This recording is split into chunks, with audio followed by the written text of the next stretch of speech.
오늘 하나님께서 우리를 사랑하셔 주신 말씀 함께 받도록 하겠습니다. 다 같이 일어나셔서 창세기 45장 1절에서 8절 말씀까지 저와 한 절씩 교도로 읽으시고 마지막 8절은 함께 읽으시고 아멘으로 화답하시겠습니다. 요셉은 북받치는 감정을 억누르지 못하고 자기의 모든 시종 앞에서 그만 모두를 물러가라고 소리쳤다. 주위 사람들을 물러나게 하고 요셉은 드디어 자기가 누구인지를 형제들에게 밝히고 나서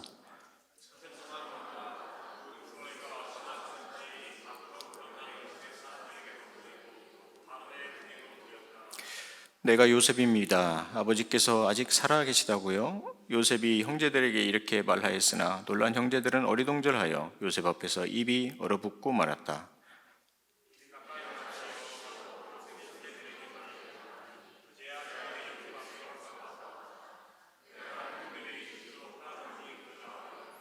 그러나 이제는 걱정하지 마십시오. 자책하지도 마십시오. 형님들이 나를 이곳에 팔아 넘기긴 하였습니다만 그것은 하나님이 형님들보다 앞서서 나를 여기에 보내셔서 우리의 목숨을 살려주려고 그렇게 하신 것입니다.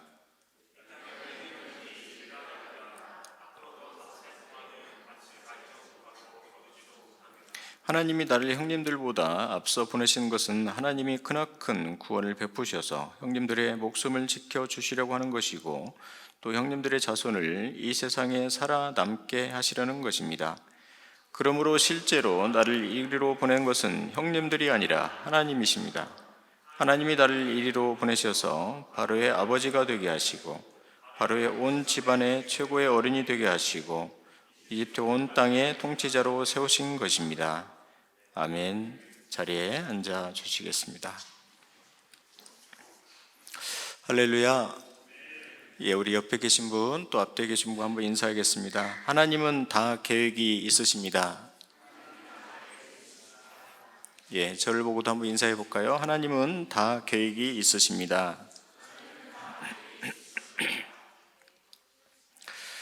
어떤 어린이가 부모님하고 음식을 만드는데 이제 부모님을 좀 도와드려야겠다 생각을 했습니다. 그래서 부모님이 음식을 만들면서 마지막에 넣을 요리를 야채를 잔뜩 한쪽에다 모아놨어요. 그랬더니 이 아이가 부모님을 도와드린다고 그 야채를 처음부터 그냥 아예 다 부어버립니다.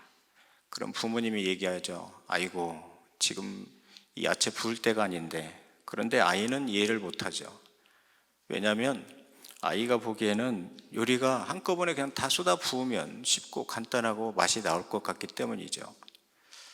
아이가 보기에는 사과가 맛있고 블루베리가 맛있고 딸기가 맛있으니까 그냥 김치찌개에다 다 부어버리는 것, 그것이 아이의 생각일 수도 있죠. 또 가령 라면을 끓이는데 딸기잼이 맛있고 블루베리 잼이 맛있기 때문에 딸기잼, 블루베리 잼을 라면에다 잔뜩 부으면 더 맛있지 않을까? 그게 아이의 생각이라는 것입니다. 지금 우리도 마찬가지예요. 하나님 앞에서 우리가 하나님께 말씀드리죠. 하나님, 제 인생은 지금 소금이 필요합니다. 소금, 제발 좀 소금 좀 주세요. 하나님, 제 인생은 지금 저를 버무리실 때가 아닙니다. 저를 좀 어렵게 하실 때가 아니고 고난 주실 때가 아니고 저는 맛있는 음식, 맛있는 작품으로 지금 제가 나올 때입니다.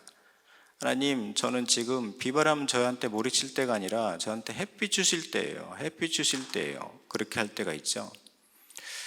정말 이때만큼은 하나님이 나한테 한 말씀만 좀 해주시면 내가 살 것 같은데, 좀 지금이면 하나님이 나를 한 번만 좀 인도해 주시면 내가 좀 살 것 같은데, 하나님은 아무 말씀도 없으시고 또 조용하시고, 그러면 우리는 힘이 빠지고, 그래서 내가 도대체 어떻게 해야 될 것인가, 또 하나님을 의심하기도 하죠. 또 우리가 생각하는 반대로, 내가 계획하는 반대로 우리의 일이 흘러가기 때문에 하나님은 정말 그때 무슨 일을 나를 위해서 하시는가, 도대체 이 순간에 하나님은 나를 위해서 무엇을 하시는가 하는데, 성경 말씀에 보면 이런 말씀이 있습니다.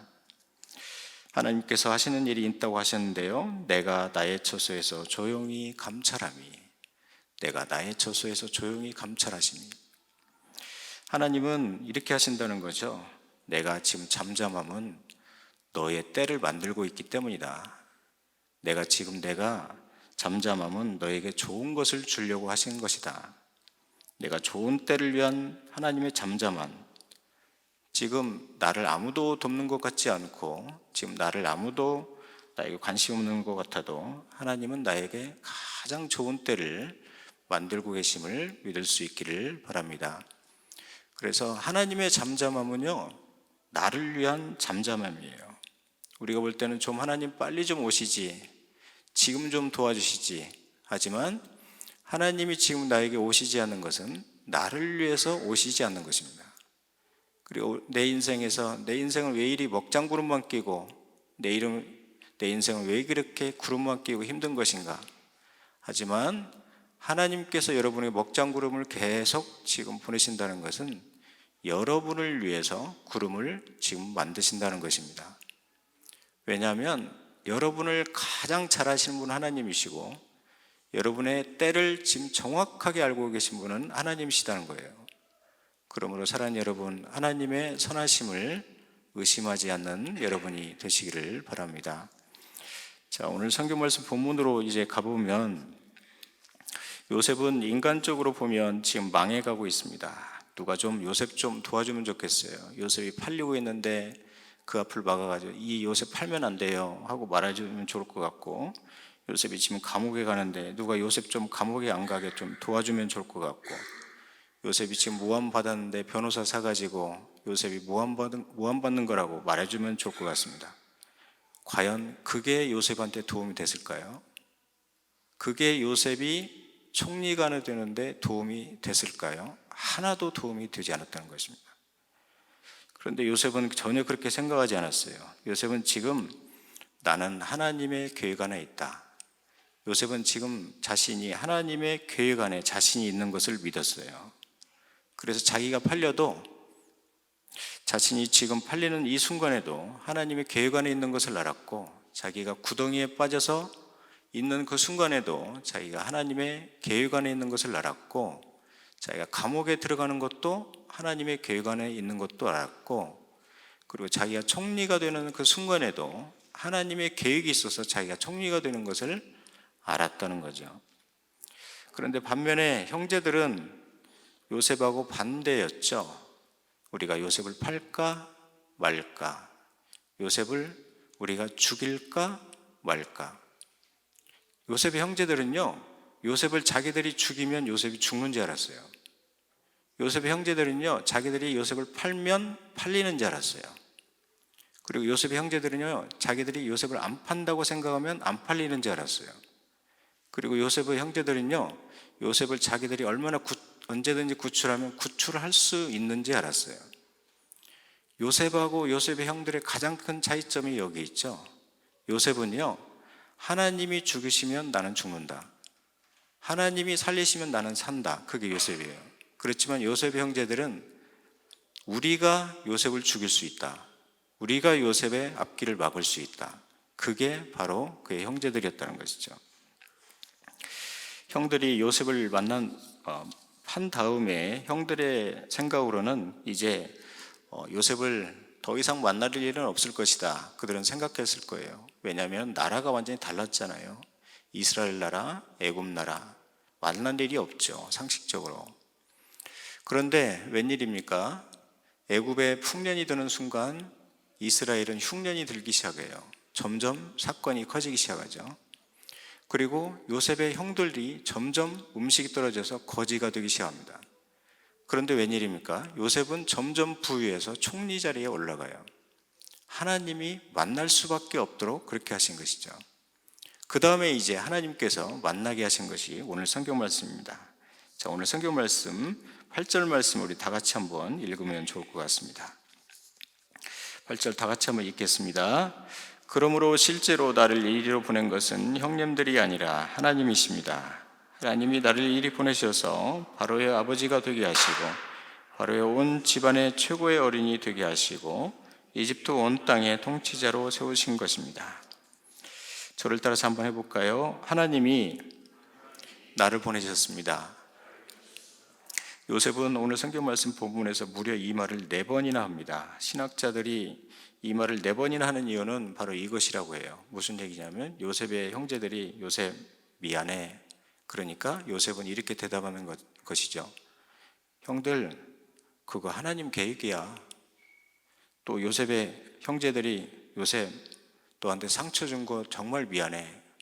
그러면 요셉이 또 얘기한다는 거죠. 형들, 그거 아니야.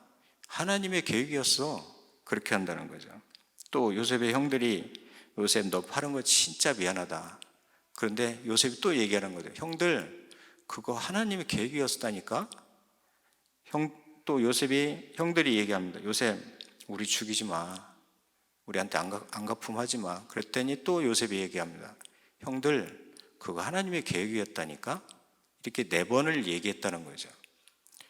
요셉이 왜 이렇게 자기를 판 사람 앞에서 그렇게 쿨하게 그렇게 할 수 있었을까요?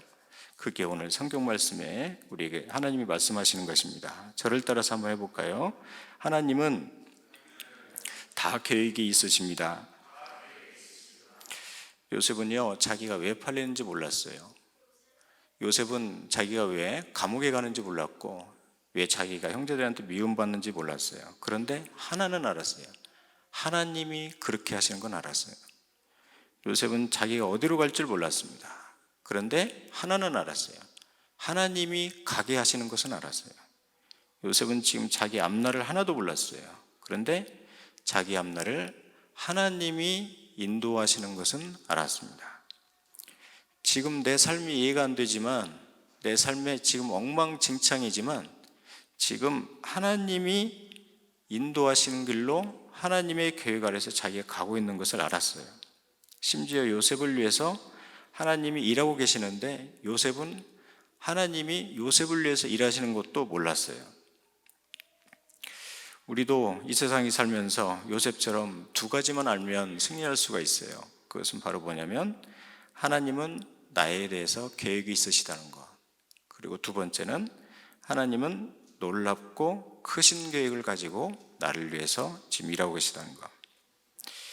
우리 하나님은요, 다 계획이 있으십니다. 여러분이요, 이곳으로 움직이게 하면 이곳에 계획이 있고요, 여러분이 저곳으로 가면 저곳에 계획이 있습니다. 여러분의 땅이 흉년의 땅이면 흉년에 맞게 계획이 있고요, 여러분의 땅이 풍년의 땅이면 풍년에 맞게 계획이 있어요.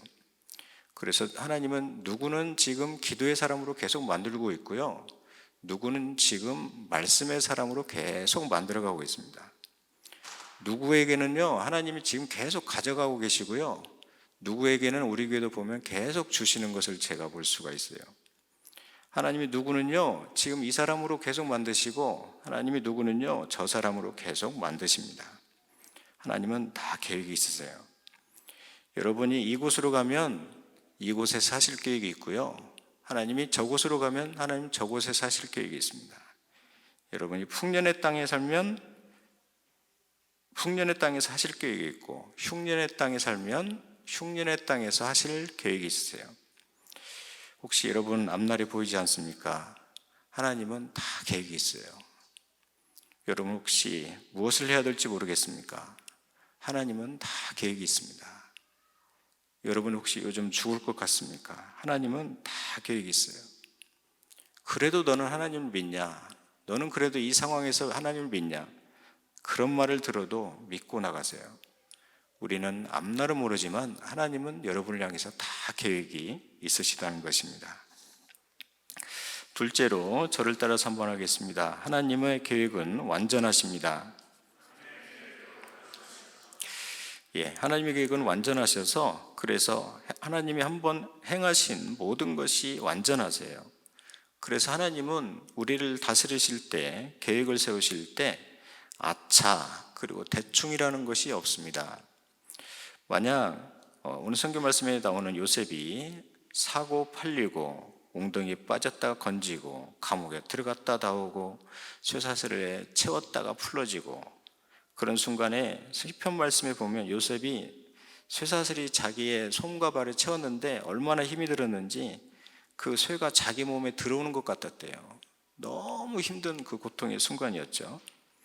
그런데 요셉이 하나님께서 요셉의 기도를 들어주셨을 텐데, 듣고 계셨을 텐데, 하나님께서 요셉이 너무 하나님이 힘듭니다. 제가 왜 웅덩이에 빠지고, 제가 왜 감옥에 가고, 제가 왜 쇠사슬을 차야 됩니까? 그러면 하나님이 이렇게 안 하셨다는 것이죠. 아차, 내가 그냥 요셉 안 팔걸. 아차, 내가 요셉 그냥 감옥에 안 가게 할걸. 아차, 요셉 힘들어하니까 그냥 쇠사슬은 안 묶을걸. 내가 너무했구나. 그렇게 하지 않으셨다는 것입니다. 그리고 하나님께는 대충이라는 것이 없어요. 내가 그냥 대충 요셉 인도하지, 내가 대충 요셉 돕지, 내가 대충 요셉 그냥 사랑하지. 하나님은 그런 분이 아니시라는 것입니다. 우리가 보기에는 정말 아차 같은 일이죠. 요셉의 삶이 지금 엉망진창입니다. 제대로 가는 것이 하나도 없어요. 하나님 요셉한테 정말 왜 그러십니까? 하나님 요셉한테 왜 이렇게 좀 힘들게 하십니까? 하는 것 같아도 하나님은 완전함에서 나온 계획을 가지고 우리가 보기에는 너무 혼란스럽고 엉망진창인 요셉의 삶이지만 하나님은 완전한 계획 안에서 완전한 시간으로 요셉을 인도하셨다는 것입니다. 마찬가지로 우리도 하나님의 이 완전한 계획으로 안으로 들어가면 신앙생활이 재밌고 얼마나 기쁜지 몰라요. 제가 요즘 그래요. 하나님께 기도할 때 저는 그냥 무조건 앉아가지고 기도하는 것이 아니라 기도 제목조차도 하나님께 맡깁니다. 하나님, 오늘은 어떤 기도를 할까요? 하나님, 오늘은 어떤 기도 제목을 할까요? 하나님, 오늘은 누구를 위해서 기도할까요? 왜냐하면 제가 이렇게 하나님께 여쭤보는 이유는 하나님께 기도조차도 이끌리고 또 하나님께 기도조차도 인도받기 위해서, 그러면 기도가 더 재밌고 신이 나요. 그리고 지나가는 사람들을 만날 때도 역시 마찬가지예요. 하나님이 오늘은 이 사람을 나에게 만나게 하시는구나. 그렇다면 오늘 하나님이 이 사람에 대한 계획이 있겠구나. 그래서 제가 기도하면서 그 사람을 향해서 어떤 하나님의 마음을 전하려고 합니다. 얼마 전에 제가 이제 예배당 밖에서 어디 지나가다가 우리 교인을 만났어요. 그랬더니 그 교인이 저는 우연찮게 만났다고 생각했는데 그 교인이 이렇게 얘기하는데 참 마음에 감동이 되었습니다. 목사님, 오늘 하나님이 저한테 축복을 주시려나 봐요. 목사님을 지나가다가 만나고 하나님이 만나게 하셨네요. 그런데 말을 얼마나 예쁘게 하는지 참 마음에 감동이 되었어요. 여러분, 어떤 상황도 하나님을 벗어난 상황은 하나도 없어요. 그리고 여러분이 어떤 시간도 하나님을 벗어난 시간 하나도 없습니다. 그리고 어떤 만남도 하나님이 허락하지 않는 만남은 하나도 없어요. 그리고 누구를 만나도 하나님이 만나게 하시고요. 어느 시간에도 여러분은 하나님의 시간에 지금 있는 것입니다. 그리고 어떤 일이 일어나도 하나님 안에서 지금 일어나고 있음을 믿으시기를 바랍니다. 세 번째는 저를 따라서 한번 해보겠습니다. 요셉은 하나님의 계획을 알 수 없었습니다. 제가 오늘 성경 말씀을 읽으면서 설교 준비를 하면서 기도하는 마음으로 읽었습니다. 처음에는 기도하면서 이 본문을 가지고 기도하는데 갑자기 하나님께서 너는 나를 모른다, 너는 나를 모른다, 이런 계속 마음의 음성을 울리게 하셨어요. 그래서 참 제가 그 음성을 듣고 놀랐습니다. 왜냐하면 내가 할 수 있는 생각이 아니었고 이 본문과는 전혀 다른 말씀이었고 제가 들을 수 있는 소리가 아니었기 때문이죠. 그래서 제가 하나님께 말씀을 드렸어요. 하나님, 요셉이 고생을 안 하고 그냥 총리가 되면 얼마나 좋아요. 요셉이 감옥에 안 가고 팔리지 않고 미움을 받지 않고 바로 총리가 되면 하나님께 영광이 더 될 텐데요. 그때 하나님께서 말씀하십니다. 너는 나를 지금 모른다. 하나님, 이스라엘 백성들이 광야에서 고생 안 하고 그냥 가나안 땅에 10일 만에 들어가 버리면 얼마나 좋을까요? 그러면 바로 찬양하고 하나님께 영광이 돌릴 텐데요. 너는 나를 모른다. 하나님, 이 세상에서 지진과 전쟁 그리고 가난, 고통이 없으면 얼마나 좋겠습니까? 그러면 이 세상 모든 사람들이 하나님이 계신지 알고 다 믿을 텐데요. 다 교회 미어 터질 텐데요. 너는 나를 지금 하나도 모르고 있다. 주님, 이 세상에 살면서 성도들이 하는 사업마다 다 잘 되고, 성도들이 우리 교회 다니는 청년들이 다 기도 잘하고, 우리 교회 청년들이 다 공부도 잘하고, 우리 교회에 있는 모든 사람들이 다 병들이 무조건 다 나으면 하나님이 영광 받으실 텐데요. 너는 나를 지금 모르고 있다. 너는 나를 지금 하나도 모르고 있다. 그래서 제가 주님 앞에 그렇게 기도했습니다. 그렇습니다, 주님. 저는 앞으로 주님이 저를 사랑하시는 것만 알겠습니다. 그리고 앞으로 주님이 저는 십자가에 달려 돌아가신 것만 제가 믿고 알겠습니다. 왜냐하면 우리는 보통 사랑이란 단어를 하면 다른 사람을 돕는다, 사랑이란 단어를 하면 다른 사람들을 위로한다, 아니면 돈을 주어서 가난한 사람들을 불쌍히 여기는 게 우리는 사랑이라고 생각하지만, 하나님의 사랑은요, 그게 사랑이 아니에요. 하나님의 사랑은요, 자기 아들을 십자가에 돌아가셔서 못 박게 해서 죽게 하는 게 하나님의 사랑입니다. 그게 하나님의 사랑의 기준이에요. 우리가 전혀 생각하지 못하는 게 하나님의 사랑이라는 것입니다. 여러분, 십자가에 사랑이 있는 줄 인간들이 어떻게 알겠습니까? 이 세상에서 하나님께서 십자가 위에서 세운 계획을 어떻게 알겠어요? 진짜 우리가 하나님의 사랑을 알면, 하나님의 계획을 알면 우리는 심장이 터져서 다 죽을지도 몰라요. 그러나 그 계획을 지금 모르고 있기 때문에 우리는 그냥저냥 지금 살아가고 있을 뿐이죠. 우리가 하나님의 사랑을 진짜 다 모르고 있기 때문에, 십자가의 사랑을 모르고 있기 때문에 지금 우리는 소중한 시간만 한없이 흘러가고 있는 것입니다. 아들을 군대에 보내고 면회하는 어느 여집사님의 이야기입니다. 면회를 가서 보니까 아들이 씩씩하게 웃었지만 얼굴을 보니까 너무 고생을 많이 하고 있는 얼굴이었어요. 자세히 물어보니까 아니나 다를까 고참이 매일 못살게 구는 고참이 있었다고 합니다. 아침 식사 전에 고참이 완전군장하고 연병장 뛰고 와서 보고하고 밥을 먹으라고 했다고 합니다.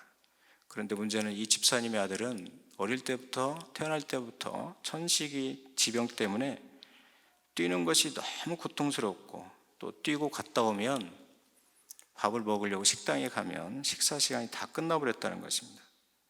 그래서 이 집사님의 피가 거꾸로 솟는 듯하고, 또 이 집사님이 심장이 멎을 것 같았다 합니다. 그래도 참고 심호흡하면서 아들에게 이렇게 얘기를 해줬다는 거예요. 아마 그 상관이 네가 말하기 편해서 그런가 보다. 그러니까 더 잘 뛰어라. 억지로 뛰지 말고 찬양하면서 뛰어라. 그리고 늘 상관한테 뛰고 나서 고맙다고 말을 해라. 그리고 어쨌든 너에게 관심 가져주는 것은 고마운 일 아닌가. 다 하나님의 계획이 있을 것이다.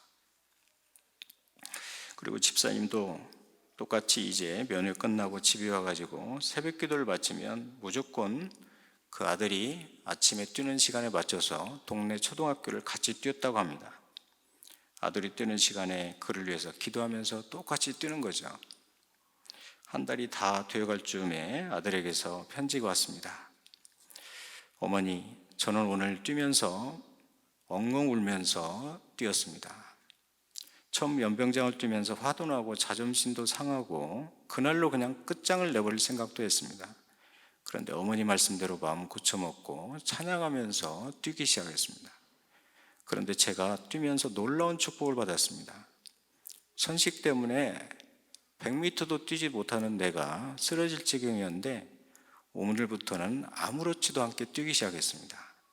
하나님이 저의 지병인 천식을 고쳐주신 것입니다. 그 고참에게 너무 고마워서 격려를 했더니 고참이 의아한 표정을 지으면서 내일부터는 뛰지 말라고 했습니다. 그런데 엄마, 내일부터는 제 스스로 그냥 뛰겠습니다. 성도 여러분, 저는 여러분이 요즘 이런 일이 왜 일어났는지, 어떤 일이 일어났는지 저는 진짜 모르겠어요.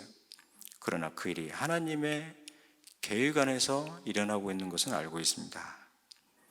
하나님이 어떤 일은 이렇게, 어떤 일은 저렇게 하시는지, 왜 그런지는 저도 진짜 모르겠어요. 그런데 하나님은 이렇게 일을 하셔도 저렇게 일을 하셔도 여러분을 위해서 일하고 계시는 저는 믿고 있습니다. 어떤 기도는 하나님께서 응답하시고 어떤 기도는 응답하시지 않는 것은 저는 진짜 잘 모르겠어요. 그런데 응답하셔도 응답하시지 않으셔도 하나님은 나를 사랑하셔서 그렇게 하고 있는 것은 저는 믿고 있어요. 내가 원하는 시간에 하나님이 왜 일하시지 않는지 저는 답답하고 정말 힘이 들고 괴롭습니다. 그러나 하나님의 시간에 하나님이 오실 것을 저는 믿고 있습니다.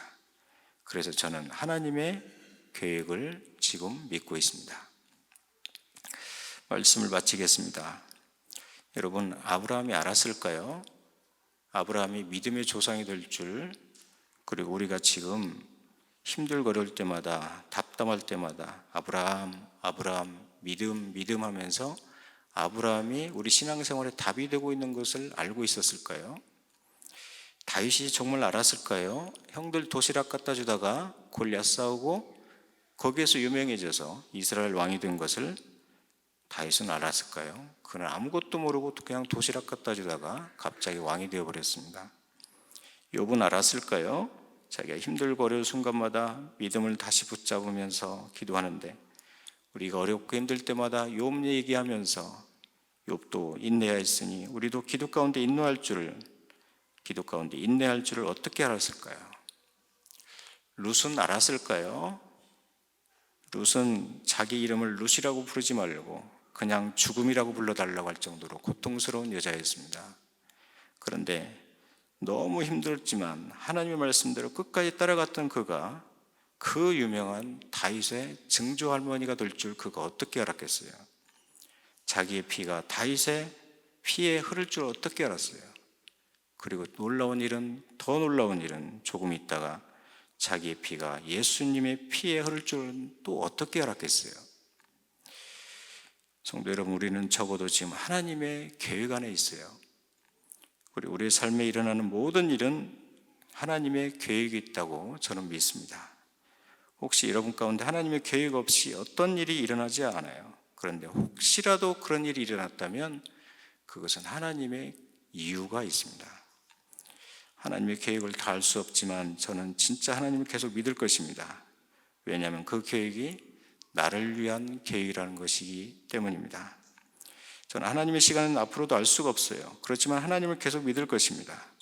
왜냐하면 그 시간이 나를 위한 시간이기 때문이라는 것입니다. 무슨 계획이 있는지 알 수 없지만 저는 하나님의 완전한 계획이라는 것이 있음을 믿고 어떤 계획인지 알 수 없지만 하나님의 놀라운 계획이라는 것을 믿습니다. 하나님은 다 계획이 있으십니다.